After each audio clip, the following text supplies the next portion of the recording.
Aku akan bahas kali ini tentang properti, bukan cuma apa yang sudah saya prediksi dan sudah terjadi, tapi kali ini saya akan jalanin lagi kalau mau belinya jenis kayak apa, dan cara belinya seperti apa supaya gak perlu banyak modal, bahkan gak perlu KPR untuk bisa belinya. Sebelum itu aku harus kasih konteks dulu. Aku udah dari dulu bilang, akhir 2023 itu waktu terbaik untuk bisa sikat properti murah-murah dengan termin yang bagus sekali. Tapi nggak sembarangan properti, harus properti yang spesifik. Nonton aja video yang sudah jelasin itu secara detail. Aku juga sudah pernah kasih detail perincian, kok bisa aku prediksi itu akan terjadi jauh-jauh hari? Jawabannya karena saya udah dari awal bisa prediksi harga minyak dan listrik akan naik, energi, itu akan menyebabkan inflasi di mana-mana. Dan kalau inflasi naik, cuma ada satu jalur buat kontrol inflasi dari kacamata BI atau Central Bank atau Reserve Bank, yaitu naikin suku bunga. Kalau suku bunga naik, suku bunga KPR juga ikut naik. Dan kalau suku bunga KPR naik, ya bayangin aja yang dulu bayar 2% per tahun untuk KPR 30 tahun di luar negeri, di Australia, di Kanada, di Amerika,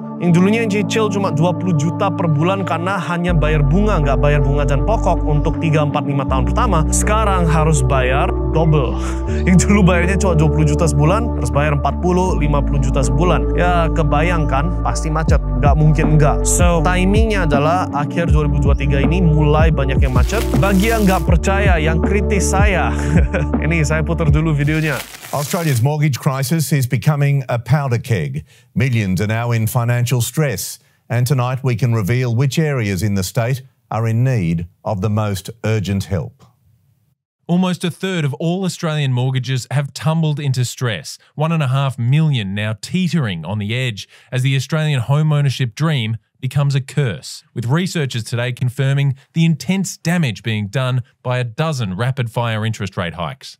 The average mortgage payment in Canada has now risen to $3,500. I had been saying that housing costs had doubled under Justin Trudeau. It's now far worse than that. The average mortgage payment has gone from $1,400 the day that Trudeau promised he would make housing affordable to $3,500. That's 2.5 times higher. This is the fastest increase in mortgage payment costs in the history of Canada, and by far. My heat and hydro now cost me more than my mortgage. I only work 75 hours a week. I stay and work 15 hours a day just so I don't lose my home. My hydro bill I want to share with you. A single family home, one person who works hard with a brace up to her leg, partially paralyzed every single day. I put that brace on and I'm proud to be Canadian. But something's wrong with our system. And I have faith in you and God that you're going to work hard to fix it. How do you explain to a woman how she's supposed to pay a hydro bill $1,085? I'm asking you, Mr. Trudeau, and here's my question today. How do you justify to a mother of 4 children, 3 grandchildren, physical disabilities, and working up to 15 hours a day, how is it justified for you to ask me to pay a carbon tax when I only have $65 left of my paycheck every 2 weeks to feed my family? Dan kali ini saya akan tambahin satu hal lagi yang beda dari krisis 2008, yaitu Global Financial Crisis juga, yaitu kali ini bukan hanya suku bunga KPR naik sehingga banyak orang macet, tapi bahkan orang-orang yang gak punya KPR sama sekali sekarang harus dipaksa harus ambil utang. Kok bisa? Nih coba play dulu video satu biji ini. I am so pissed right now. 2.5 years ago, I moved up here to Sault Ste. Marie, Ontario, found a job as a machinist, and that job took care of every single need in our house. When we moved up here, we were able to buy the house free and clear. We bought all the material needed to update the house, the bathrooms, the kitchen. I built a bedroom in the basement. And I was even able to buy myself a toy, a 1994 Trans Am, a car that I've always wanted. You know, nothing fancy, nothing spectacular, nothing lavish, nothing like that. Fast forward 2.5 years. I've gotten one raise of $1, and that job, even with 10 hours of overtime now, doesn't take care of a debt-free household. The price of gas has gone up about 50%. Our heat and hydro have gone up about 50%. And the price of groceries have bloody well doubled. It's gotten to the point where yesterday, my wife and I were talking about finances, and she was crying. Why was she crying? Because our washing machine pooched. Our dryer is on the way out, and to replace them both, you're looking at around $2,500. This, right around the time where we're trying to outfit 3 teens for school. It's a sad situation when a guy that's working 10 hours overtime, sometimes even 20, can't take care of his house anymore, even when there's no mortgage, no car payments, nothing like that. So, yang Anda barusan lihat, ini seorang yang gak ada utang sama sekali, udah miliki tanah dan bangunan dia lunas, tapi sekarang harus pertimbangkan ambil utang. Kenapa? Karena inflasi. Harga semua barang untuk bisa hidup naik 2-3 kali lipat dalam waktu hanya setahun. Di Indonesia sudah terjadi, di hampir semua negara sudah terjadi hal yang sama. Dan kalau biaya hidup naik, sedangkan penghasilan, income, gaji gak naik, jadi krisis. Gak bisa makan, harus ambil utang supaya bisa makan. Ambil utang, ujung-ujungnya gak bisa bayar utang. Gak bisa bayar utang, rumah disita. So, ini sebenarnya konsisten dengan rencananya si pihak WEF, World Economic Forum. Mereka pernah secara publik bilang, you will own nothing and be happy. Anda gak akan miliki apapun dan Anda akan senang, right? Ini bagian dari rencana itu. Nah, kita di Mindstack karena sudah baca ini semua dari jauh-jauh hari, kita udah melakukan persiapannya. So, kalau Anda perhatikan, ini lagi saya syuting, itu bukan di negara Indonesia. Kita ambil properti itu di negara-negara yang mana kesempatannya terbaik. So, in my opinion, those are Australia, Canada, Japan. Asia juga boleh, tapi dengan beberapa catatan, right? So we're talking negara-negara seperti Malaysia dan sejenis itu. Namun, cara kita sikat juga khusus, nggak seperti orang umum. Okay? Kenapa kok bisa begitu? Karena ya kebetulan I have a background di dunia properti. Dari dulu saya masih teenager sudah bisa sikat properti nggak pakai KPR. Okay, so caranya gimana? Ada banyak cara. Hari ini saya akan bocor satu cara. Kalau subscribersnya channel ini jadi banyak, let's say 100.000, aku akan bocorin lagi satu lagi yang baru. Oke? Okay? So, subscribe and share.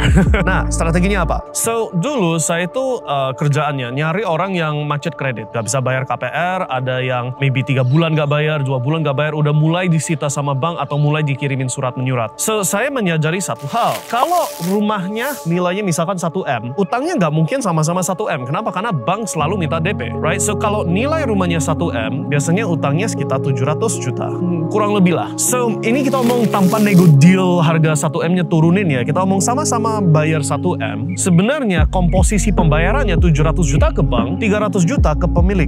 Minus cost ini tuh anu. Artinya, saya udah tahu dari awal, berarti si 300 juta ini sebenarnya aku bisa nego. Jangan 300 lah, 200, 150, terserah negosiasi kita. Bagian 700 juta, saya nggak bisa nego, karena itu cicilan ke bank. Right? Ada utang yang nggak bisa dikurangin, atau kalau saya bisa nego ke bank, ya itu urusan lain. Nah, 300 juta ini, tergantung kondisinya si penjual. Kalau ini semua kartu kredit, ya saya akan nego ke bank untuk diskon kartu kredit itu. Itu kita pernah bahas di channel Mindstack sebelumnya. Tapi kalau sifatnya 300 juta cash, yang pertama saya akan kurangin, nggak bayar full price. And then kedua saya akan terminkan. So bayarnya nggak sekarang, bayarnya tergantung negosiasinya. Kadang-kadang 4 tahun, 5 tahun. Ini aku tampil di layar sekarang. Salah satu contoh transaksi yang pernah kita lakukan. Deal harga rumah kalau nggak salah 4M, $400.000. Yang mana pembayarannya kalau nggak salah 7 tahun ke depan. Selama saya belum lunasin, saya yang nyicil bagian utang 700 juta dalam contoh 1M rumah tadi. Dalam contoh rumah ini angkanya beda, tapi untuk privasi aku gak jelasin detailnya. So, dari 1M, 300 juta bisa dinego turun dan ditermin tarik panjang. 700 juta yang utang ke bank, ya kita tinggal oper. Kayak kita yang tanggung cicilannya, bunganya, dan lain-lain. Nah, dari situ kita bisa nego ke bank, karena orang ini macet, kalau you gak nego sama saya, ujung-ujungnya kamu prosesnya ribet buat sita rumah ini. Daripada ribet, sini nego sama saya. Bunganya dikurangin, dicuti bayar berapa bulan, bla bla bla bla bla. Itu ada jalur negosiasi tersendiri. Tapi jalur itu memberikan kita kesempatan untuk bisa sikat rumah,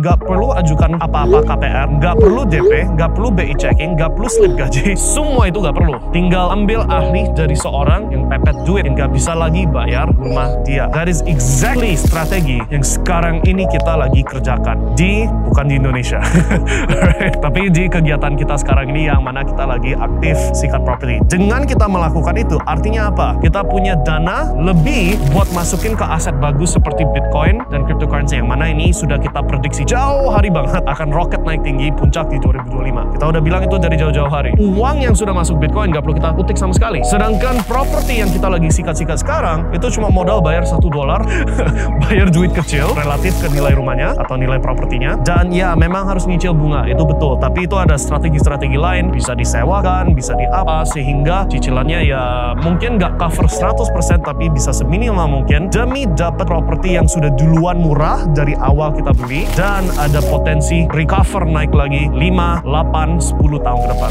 You see the opportunity? Bisa lihat kesempatannya nggak? Nah, I have to announce beberapa hal sekaligus mumpung kita lagi bahas ini. Satu, strategi ini adalah satu dari banyak cara untuk bisa selisihin properti, selisihin aset, right? Untuk bisa cuan dari situ. Kita akan meluncurkan produk atau program yang jelasin soal ini lebih detail dan kasih kesempatan-kesempatan ini tahun 2024. We're gonna do that. So follow our channel di Mindstack supaya dapat info itu. Kedua, kalau sampai cukup banyak orang minta dan subscribersnya cukup banyak, ini sesuatu hal yang memang kita rencanakan mau kembangin lebih dalam lagi. Saya sadar bahwa Mindstack as a brand itu terkenal di dunia kripto. Tapi sebenarnya kalau Anda perhatikan konten yang saya publish dari awal channel ini dibuat sampai sekarang, fokus saya gak 100% di kripto. Fokus saya adalah untuk bantu kalian bisa jago cuan, hasilkan uang, oke? Selain dari itu, untuk juga bisa melindungi atau nyimpen apa yang sudah dihasilkan. So, convert penghasilan Anda ke aset yang harganya makin lama makin naik. So, itu sekilas tentang rencana kita ke masa depan ini. Kita omong 6 bulan, 12 bulan ke depan. Rencananya adalah nambah banyak aset properti dengan jurus yang nggak perlu banyak modal atau KPR bank. Kita juga ada rencana untuk bisa kembangin konsep ini supaya Anda sebagai penonton kalau mau ikut hasilkan cuan dengan cara yang sama, kita bersedia sharing, tapi kita mau lihat kalian serius dulu. So, subscribers,